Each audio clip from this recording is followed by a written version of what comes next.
Yo, happy Saturday, happy Sunday. When you guys watch this, it's a great weekend. We got to play some Yu-Gi-Oh today, and played some Drytron. Played some Drytron at the little remote regional. Um, yeah, I didn't do as well as I wanted. I went 3-2-1. Um, I played the Megalith variant of the deck. In my opinion, it has the highest ceiling, most consistent, can play through pretty much anything. But biggest loss I had was actually Exorcister, open up Sister game 1 and 2, and then had the nuts straight up every time. Other loss was Sprite Runic. Um, Actually, the biggest problem wasn't the Runic cards or anything. It was actually the Sprite combo, searching and just opening up with just enough hand traps on top of disruptions. With smashers and red carrot and red, just to keep myself from actually playing. Being able to loop Toad is an actual really annoying combo, especially if I don't open up Droplet or Dark Ruler. It's kind of like a game at that point.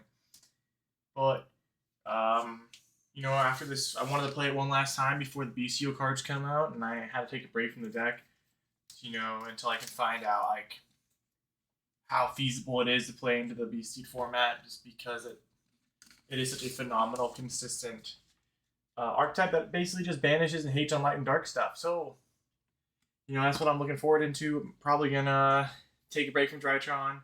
Probably not. It's one of my favorite decks of all time. Really happy I got to play today. It performed phenomenally well. Almost no breaks, with the exceptions when I went in the side to sacrifice consistency for some more side cards.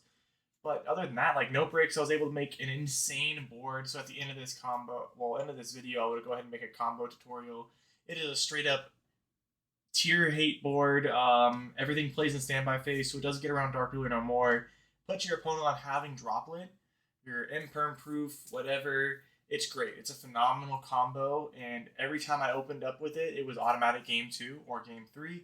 Just a great time.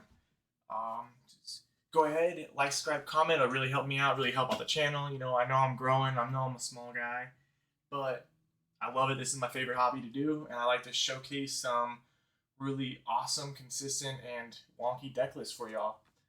So we're going to go ahead and get into the profile. Alright, so we're going to start off with the monsters. The non-ritual variant type. So this is where I'm probably going to get crucified here. I'm only playing 2 Delta. Do not have a reason why I was playing 2 Delta. I was going to play the old golden ratio of 2 Delta and 2 Gamma, keeping me at a perfect 40. But instead I just wanted to play a little bit different. It could be the reason why I lost. I don't know. It didn't ever not see names. So that was great. So I'm playing 3 Gamma, 3 Alpha, 3 Zeta. No explanations there other than the 2 Delta. We'll move past that, right? Now for a little fairy package. We're playing 2 Diviner, 1 Orange Light, 1 Chaos Falk, and then 1 Scythe. Again, no explanation. We all know the combos, the nuttiness that it is. For our Megalith package, 1 Full, 1 Belthor, 2 Ophiel. I did play in the Nib one game today. Actually got Nib and played out of it, which is fantastic. This is why we play 2 Ophiel instead of 2 Full, 1 Ophiel. It'll allow us to play through Nib, and because of that, I ended up putting myself at 1,500 life points. Sorry, 15,000 life points, because of Natasha took his Nib and had the token. Super simplified game state. Nib was his only card left in hand. I was playing into tier elements. This is 3 or 4 turns into the game.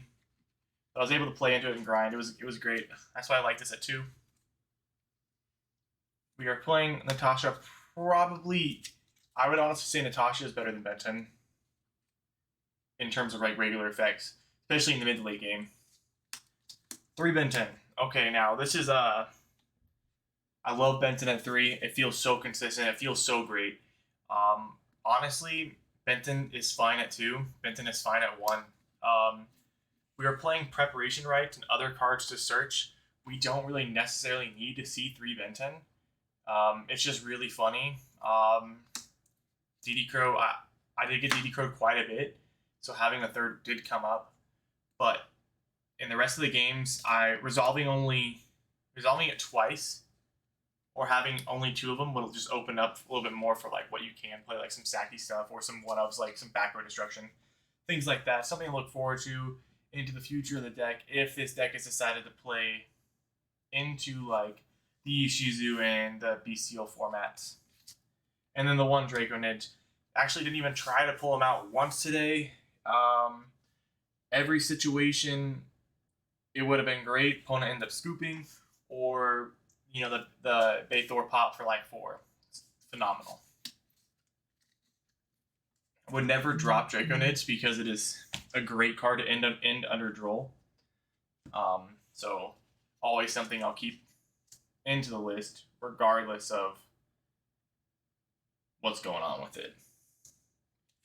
Okay, so we're gonna go into our, I guess, kind of like standard, playing 1 called by, playing 3 droplets. All right, these are our like non-consistency cards, our non-like archetype like combo based stuff, right?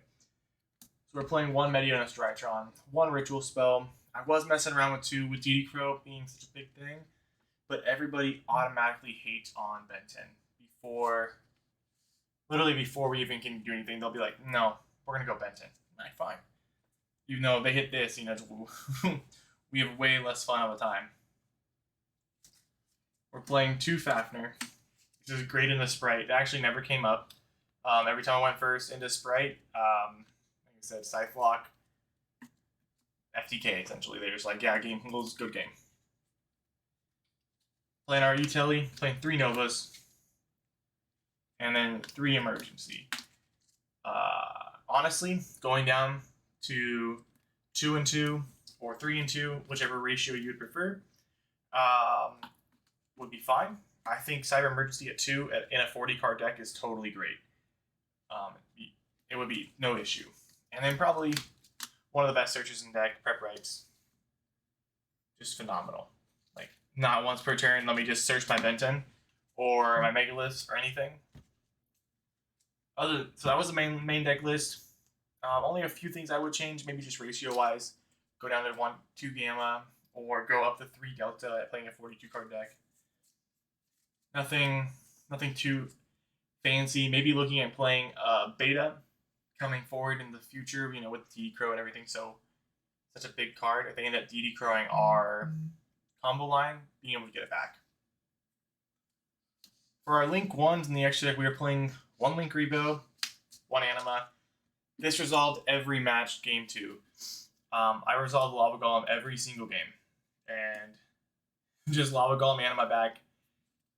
And just, it's Anima. No one was really putting their monsters in the extra in front of that zone, or whatever.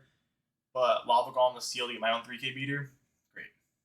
Link 2s, playing 1 IP, 1 Elf, 1 Dagda. We're playing Link 3s, we're only playing the 1 Unicore. Yeah, I don't think as long as I play IP, I'll always play Unicore.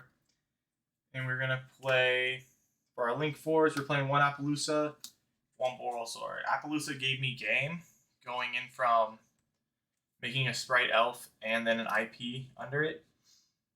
I was able to play around a lot, so they weren't able to imperm the IP, which is super cool. Then I was able to go Elf, putting in Diviner, sending Entis to pop 1 card on board, forcing the play the Revolt, and then go IP Masquerena effect for an Appaloosa for 3. So that was bonkers.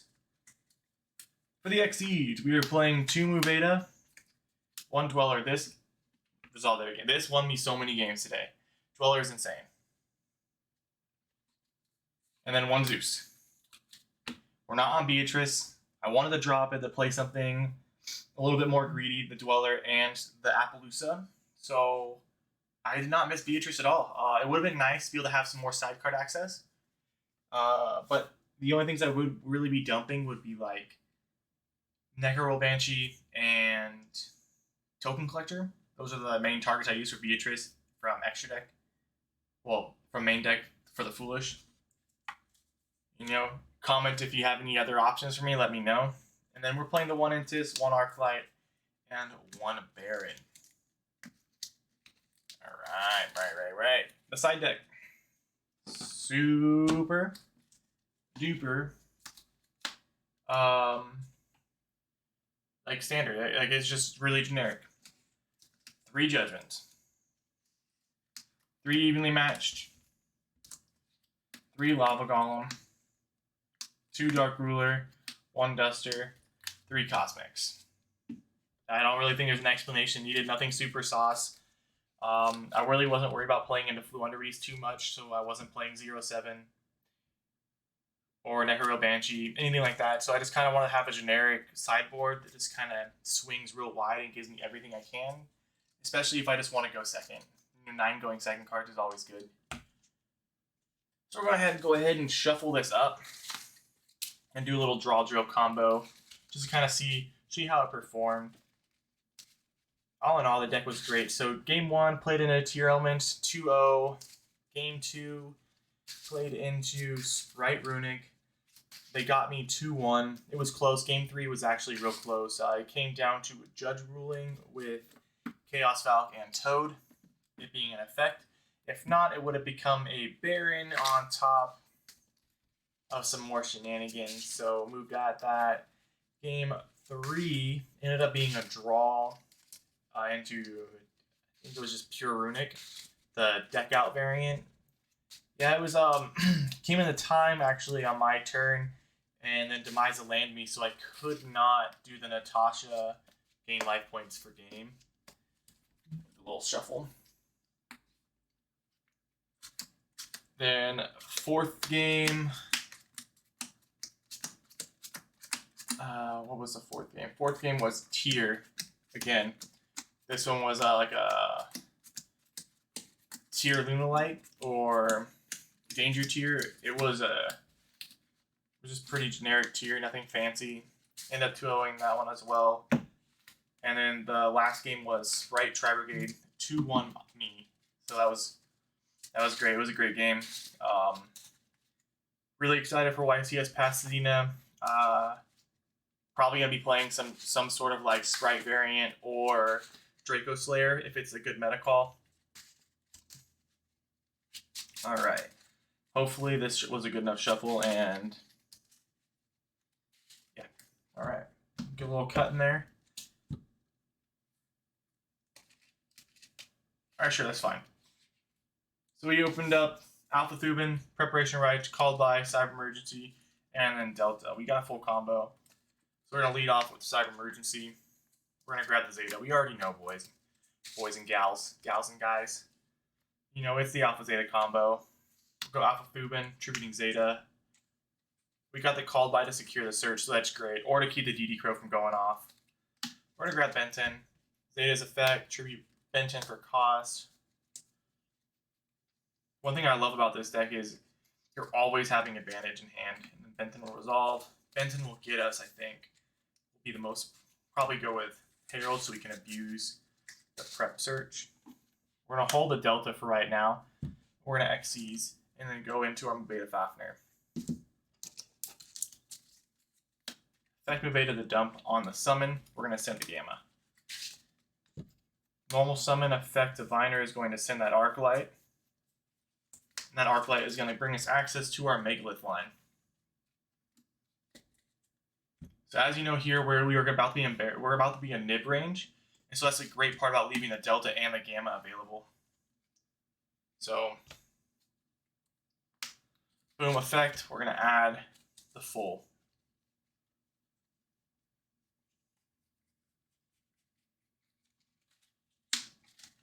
Like I said, the Megalith version has a higher ceiling in my opinion because you can make a lot more crazy plays. The combo lines are real similar across the board, but I really just think that you just have a lot more options to play around things. So I'm going to Baron here. So now we are safe from that nib, if they have it. Most people aren't even on nib right now, so it is what it is. We're going to hit that prep rights, giving us that back first, as well as another Benton from deck.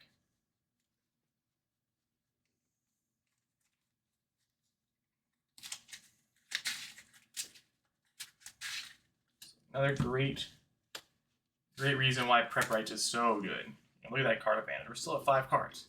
Still at 5. That's so great. So here we're going to hit that Gamma. Contributing Benton cost. Especially in the Zeta, right? Benton will resolve. Is going to give us... We're going to snag an orange light. We'll link 2 in the Dagda.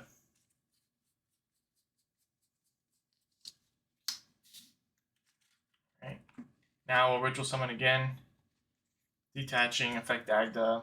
Gonna grab us that Scythe. It is important to keep the Baron under the Elf or in one of these zones, just because you want to make sure that the Elf protects it from Imperm. And then so we're going to get our full. Typically you can always do this. That's just my bad for misplacing it. That's ideally is you want the full protected too, or the Dweller. Really don't matter. Then we're going to go effect full, targeting Benton, adding Benton to hand. Now, since we already set that, we're going to go into our Elf here.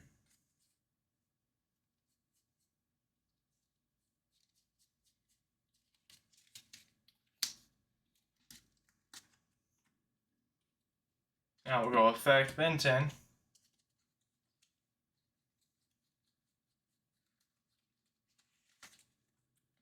Grab Ophiel will search, Benton will search. Yeah, Benton. I'm going to grab our Chaos Valk. And then Ophiel will grab Bathor.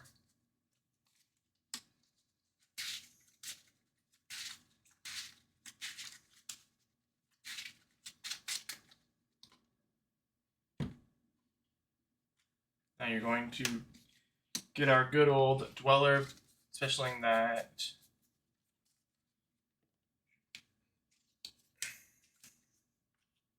banishing the Arclight for that Chaos Valk. So, and then you're going to pop the set Scythe with Baron. The reason why you're not going to do the Baron tag out into Diviner is you want to make sure Sprite Elf has a valid target to give you some more disruptions and to kind of like have more pressure for the game. Your full's going to be level 8. You've called by. Still have Delta in hand. You really could extend if you wanted to. You could have went into, instead of the Chaos Valk, you could have went and grabbed another draw with a Delta and maybe made an IP using Sprite Elf effect, going into IP, leaving full in the middle, just to have an immense amount of pressure. Basically telling your opponent, hey, you better have Dark Ruler, Mystic Mine, something, because it don't matter. You're going to be locked out of your graveyard and locked out of your extra deck and standby phase. So you gotta make something big. And right now, most of the decks don't have an answer to that game 1. Yeah, this is probably my favorite deck I've played in a long time. Since the release of Drytron, I've been on this. Yeah, this is something I love. You know, it's a great combo. Love the Megalith variant. Magic Keyring is also great. But, you know, go ahead, like, subscribe, comment. Leave something down below. Check me out on stream when we do our live testing, preparing for YCS Pasadena next month. We'll be hitting it hard in the next couple weeks. Hope you all have a good day. Remember, you're not bad. You just got to shuffle better.